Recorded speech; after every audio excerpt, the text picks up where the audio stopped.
Good afternoon and welcome to our professional development session for today.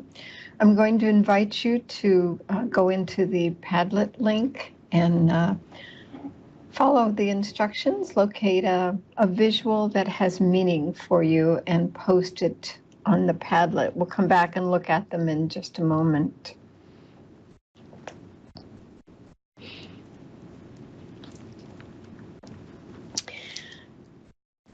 Again, we are using WebEx as the video conferencing tool that integrates with Canvas. If you are using WebEx in your own courses as a synchronous tool or for your virtual office hours, you would use the one that's the training center. For these, we use the event center. Primarily because it has the sign-in so that we can track the attendance. And so when we're in WebEx, in our WebEx events, that is, we have a moderator and host, and you have already met Jade, or at least you've had an opportunity to get a message from her. She is the one who will be communicating with you in the chat. And think of her as your personal concierge for the session. She certainly is a personal backup for me in here, I'll tell you. As the presenter, I can speak freely. I can share my screen, which I'm doing at this point. And as participants, you can chat with others within the chat room. And then if you need to speak or wish to, you can, the host can unmute you. And there's a little hand icon that you can use to let her know that you want to speak, or when you type a message in the chat room, it comes up for her. So that's our basics on WebEx for today's session. Our session today is visuals for engagement. And this session is sort of a follow-up on the one that Mikhail did a couple of weeks ago on the impact of the videos in the online courses. We had originally had Allison scheduled for today to do an update on the open educational resources, and we will be rescheduling that for a later date, and we will definitely let you know. This is an infographic from Kathy Schrock's website where she lists shows us 13 literacies for the digital age. So there's a lot of content in there, and we are going to be focusing on the visual literacy piece. So what we are going to be doing today is give some thought to how we use the visuals and the why. And as you know, we do the why with everything that we do because we want to make sure that we focus on the pedagogical foundation, the reason for doing the things that we do. So this interactive session is going to give us a rationale for the use of visuals to support student engagement, a powerful piece of it. And we'll share some ideas about how they're best used as, again, I said, the pedagogical why. And so let's go to Padlet and take a look at your meaningful reasons. So now then, bear with me just a moment while I go into my screen. Okay, Mary's is just breathe. Just breathe. I like that, Mary. And Rashida, I'll bet that one's yours. Dignity and justice for all of us, right? And we'll come back to the second parts in just a few minutes.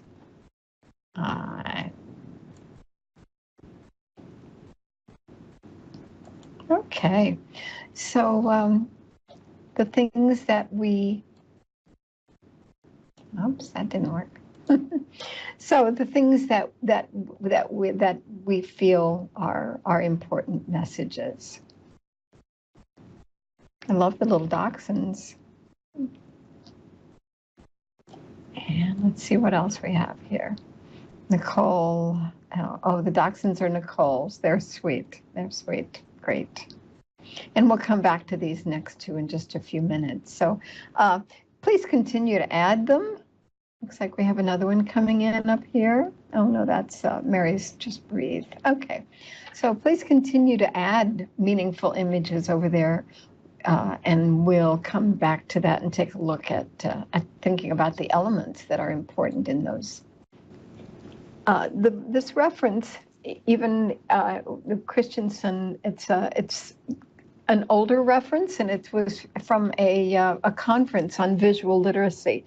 And the components of effective visuals are visual literacy, to interpret, be able to interpret, understand, and appreciate the meaning of various visual messages, to be able to communicate more effectively through using visuals, and to encourage our students to do them, to be able to produce visual messages using the computer and other technology, and to use visual thinking to conceptualize solutions to problems. So there's a lot of compelling reasons for doing that.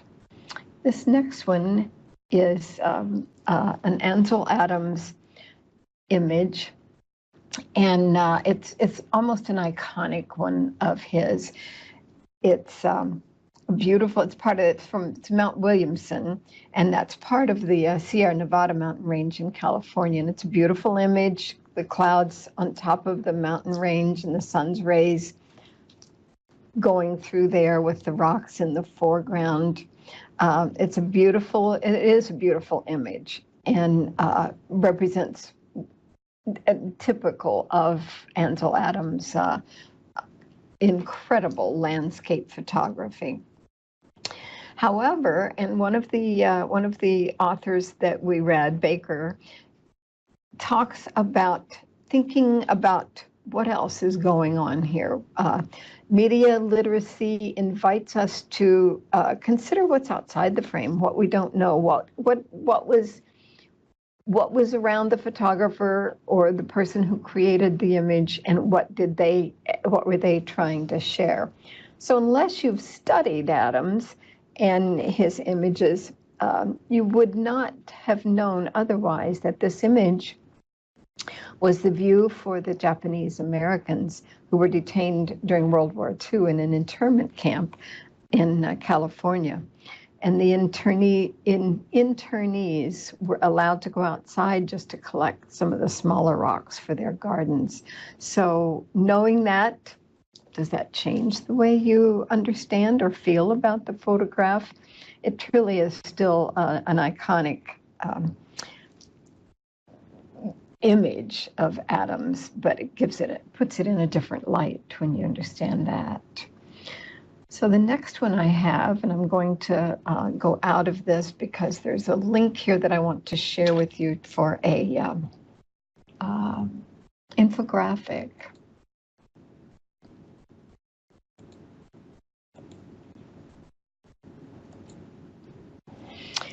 The infographic, and I will send you the link with the information that goes out, is the power of visual communication and the impact. This is designed essentially for people who are building web pages or anything that they want people to see and get from the visual information.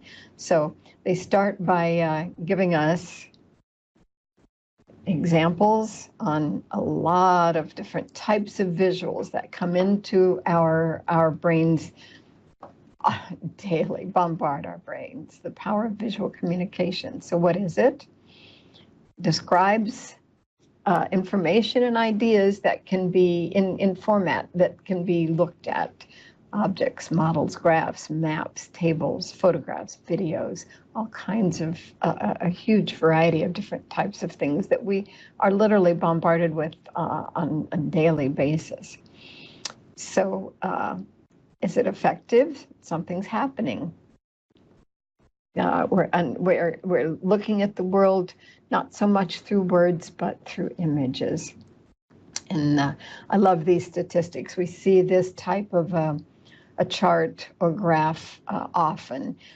People will remember 10% of what they hear, 20% of what they read, but 80% of what they both see and do. And the other percentage on that is that a visual combined with words will be committed to memory 65% faster than just a visual alone or just the words alone. So 93% of our communication is nonverbal. Think about that one for a minute. Visuals are processed, and I love this one too, 60,000 times faster than text. And the information on advertising, as I said, this infographic is geared toward people wanting to build an effective website. However, visuals are not new. 10,000 to 40,000 years ago. So there was engraving, the sculpture, body ornamentation, and cave painting. So it goes back a long way. Even the petroglyphs and the symbols, and many of those symbols from the petroglyphs are things that we can look at and read even today. So it clearly is a very specific form of communication. So as we come forward in time, only 5,000 years ago, the ideograms, the graphical symbol that represents an idea, and we see these everywhere, see them everywhere.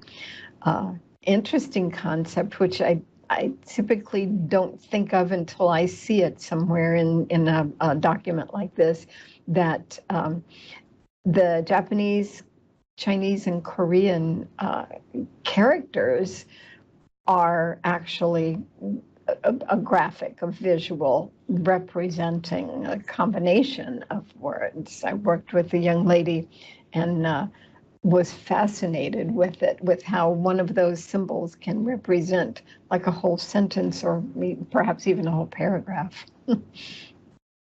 Our alphabet came to being in around 2000 BC, so a little over 4,000 years ago. And they developed the basis for the alphabet that we currently know and use. The books, some of the earliest books were written hand-lettered and handwritten on papyrus, and then the printing press brought us then into a certainly more modern age. So they talk about the types of fonts and how the impression that gives, and we'll talk a little bit more about that in the session. But one of the key things is that the ability of using graphics to be able to share statistics, because it's really difficult to get a concept of some of the types of information we see in those graphs until we see them, in a written format. But until we see it in some of these types of charts, it gives us a clear impression of the dynamics of the information that's contained in there. Even graphic design has been around for quite a while. The 16th century newspapers started out with the commercial advertising. The term computer graphics, which is interesting to me, was first used in 1960. Probably not used a lot, but and certainly not in the general public, but has been around for a while. So graphic design, the art or profession of combining text, pictures, and ideas to get a message across, and then video and digital photography. And I can clearly remember I've been doing photos for quite a while, and my first transition into a digital camera was was a hard one for me to make, but very effective. So that's, and you will have the link to this. It's kind of an interesting piece of it. So we'll go back into the session, and please know if there's you have any questions or any comments you want to make about any of this, please feel free to join in. And so that's the link to the graphic that we just saw. So now I would like to take us back to the Padlet and think about the elements that make a visual, give us the impact of the visual. So I'm going to bounce out. Maybe I should have just stayed there while I was out. And so the elements that draws in, Mary says that the text and the type of information. Now, bearing in mind that hers was just breathe, she likes the simplicity and calm of the image, soothing colors and unpretentious flowers. Mary, you want to join in and share that with us? So I think the combination of the soothing colors with the white of the flowers and the light, I don't know, it's a very soothing image. And I love the text. I have asthma, and so sometimes we forget how important breathing is. And this is just a very apropos reminder. So I just love that combination of the visual plus the text, and I really like the font. Mm-hmm. So it's beautiful. Simple, but very powerful. Yeah, absolutely, absolutely. And is the other one there? Is that yours, Rashida? So visual literacy has been something that has been a part of, and I will leave this open so anybody else can add in on here. Visual literacy has been a part of arts education for quite a while. Students learn how to look at a painting and how to read and interpret and analyze it, deconstruct the techniques used by the artist. I was privileged a week or so ago to go to an art show with someone who is an artist, and he was able to really point out some things that I would never have picked up on. So it's pretty interesting. Today, our need for visual literacy has spread to all of us. So there's so much information being communicated visually that we all need to develop the skills of interpreting it and figuring out what to do.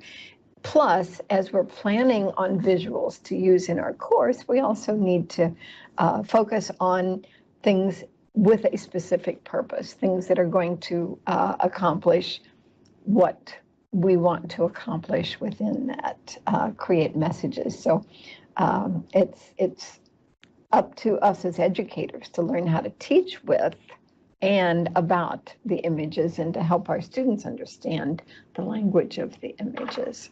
So I will take us back to our presentation.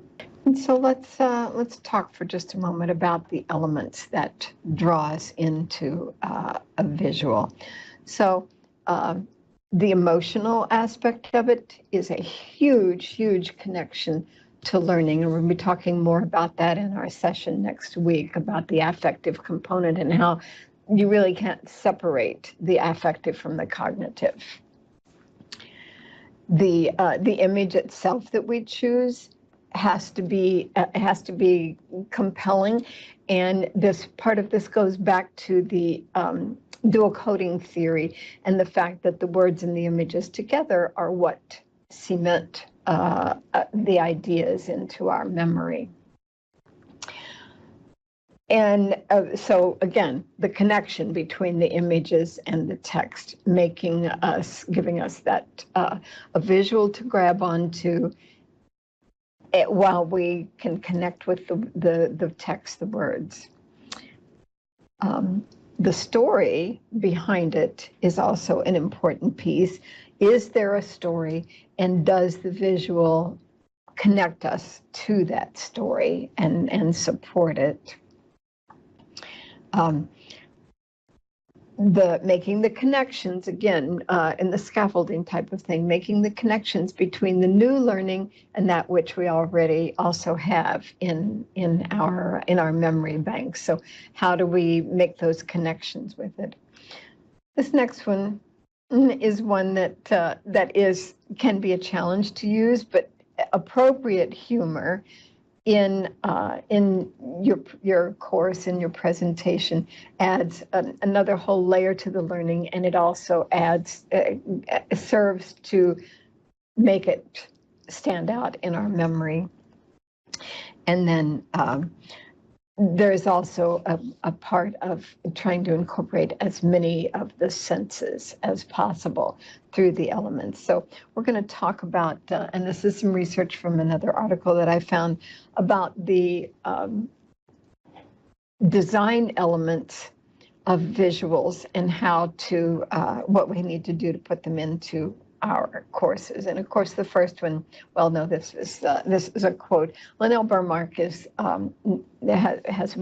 several books out, and the first one that I read of hers is called Visual Literacy, and she gives a lot of background and statistics and information about how to use them. And it's a really, really good, solid background. So it's according to her and a lot of others that it's such a strong component in learning. So the first thing that we want to talk about is the emotional impact of our images. The design does and should affect our emotions and our perceptions. An attractive visual design can evoke positive emotions in our learners and facilitate learning. The use of images in our visuals is a really important piece. It's one of the easiest ways to capture students' interest and have them being engaged. Using relevant images will most definitely impact memory, retention, recall, and there are a lot of sources. And when Laurie Rebar spoke to us a couple weeks ago about the value about images, there is a LibGuide that they have created on finding copyright-free images and things, Creative Commons and copyright-free that we can use. So there's a lot of websites that have free high-quality images that are available for all of us to use. The use of color is also a really powerful design tool, and it can enhance the learning or it can distract from the learning. So generally it's suggested to stick to some fairly basic color schemes, 2 to 4 colors, and contrasting neutral colors. So being able to connect, and it's interesting, even in other types of presentations that I have seen. In fact, one of them is from Linnell Burmark's book on visual literacy. Is the colors that can't go together. Think about the colors that for people with the possibility of visual blindness, and the different ways of using color and the things that you definitely don't want to put together.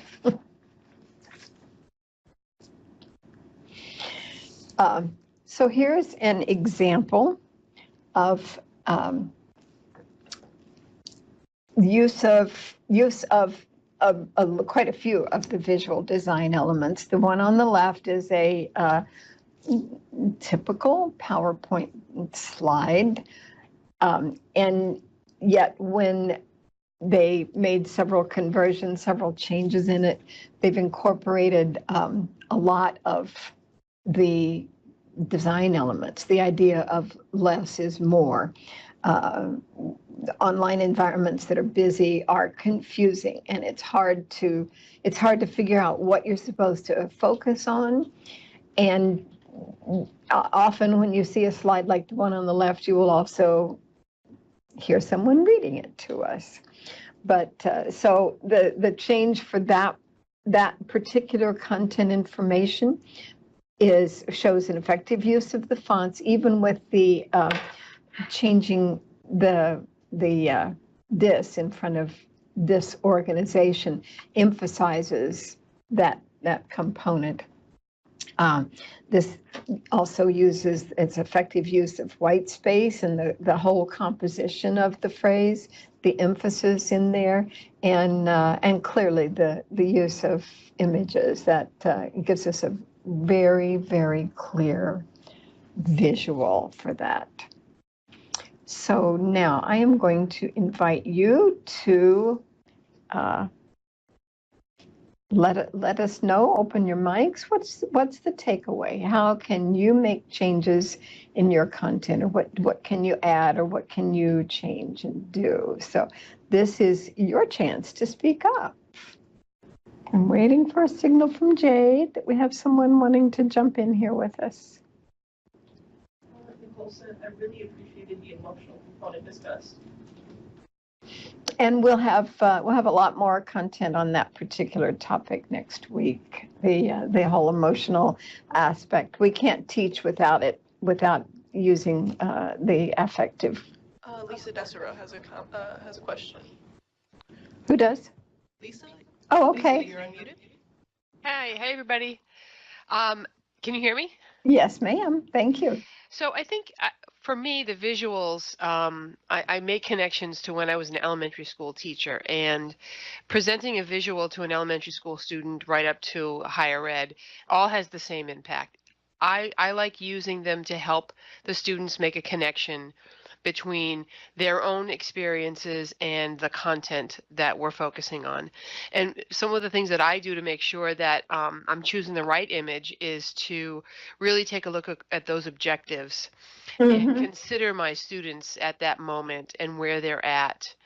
And I ask myself, does this visual allow for a conversation to happen so that the students can sort of problem solve or engage in the conversation that will allow them to come to whatever conclusion or get to the objective. Oftentimes too many words get in the way. Oh, and almost always. I mean, and it just can really make things messier than they need to be. So visuals really are powerful, and color matters. And I really like the way you outlined it, because I didn't put context to the why that I select certain visuals. And when you listed the elements, I made connections myself, and yeah, I'm proud to say that I consider all of those things. So yeah. Well, and for some, it's almost intuitive, but it is a consideration that needs to be a part of it. Plus, a visual can generate conversation. There may have been there was not a specific flow to the visuals that I used in this, simply as a means of emphasizing whatever particular point I was making. But if it was a content based on a particular subject that we're teaching this particular week, then there would be connections, and yet still the various images could easily generate questions and discussion to further enhance the topic. Yeah, and I just want to add to Judy that I remember when I first started using a visual to help students make connections on their own. It didn't always work out the way I intended. Yeah. But my students appreciated the break in the formality or in the we're always doing the same thing, Yeah. And it did break things up, and I realized that even when I create something that's mainly text-based, there's no guarantee that it's going to help them in the way that I anticipate it's going to help them. So either way, it's a visual, like for me, it breaks up the monotony. It makes it it makes it just better. Absolutely, absolutely. Thank you. Anyone else want to chime in on this? Lori said, I think that finding visuals can be time consuming. Do you have resources for where to find effective images? Absolutely. Who was that? Lori. Lori Rebar. Yes, I usually refer people to the Images LibGuide for finding where to go for to find the visuals. There's a lovely long list in there. I can send it to you if you like. Thanks, Lori.